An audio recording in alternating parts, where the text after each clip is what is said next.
talking to China. US President Donald Trump has given China 1 day to end the 34% retaliatory tariffs it imposed on US products last week, or he'd slap an extra 50% duty on imports from China. It's an escalation in a trade war that has sent global markets into a downward spiral and stoked fears a recession is around the corner. Trump gave his ultimatum to China at the White House on Monday. If that tariff isn't removed by tomorrow at 12 o'clock, we're putting a 50% tariff on above the tariffs that we put on. So they've gone for years. They've become a rich country because of people, again, that were in the White House that allowed this to happen. Hundreds of billions of dollars a year they'd make on us on trade, and it shouldn't be that way.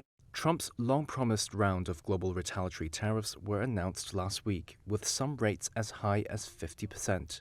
He has said they will help the U.S. recapture an industrial base that has withered over decades of trade liberalization.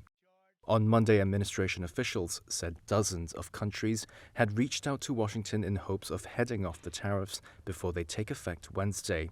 However, Trump said he has no plans to suspend tariffs during negotiations. Would you be open to a pause in tariffs to allow for negotiations? Well, we're not looking at that. We have many countries that are coming to negotiate deals with us, and they're going to be fair deals.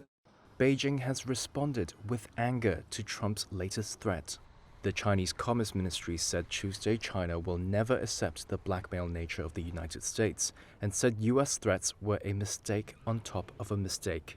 Trump said Monday his administration would open trade talks with Japan, one of Washington's closest allies in Asia. Meanwhile, the EU has proposed counter-tariffs of 25% on a list of U.S. goods over Trump's earlier steel and aluminium tariffs, according to a document seen by Reuters.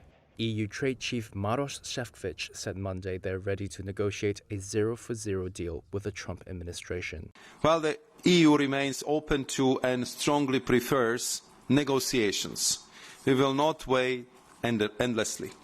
The 27-member EU bloc is struggling with tariffs already in place on autos and metals. It also faces a 20% tariff on other products on Wednesday. And Trump has threatened to slap tariffs on alcoholic drinks from the EU. Investors and political leaders are still trying to figure out if Trump's tariffs are permanent or a pressure tactic to win concessions from other countries.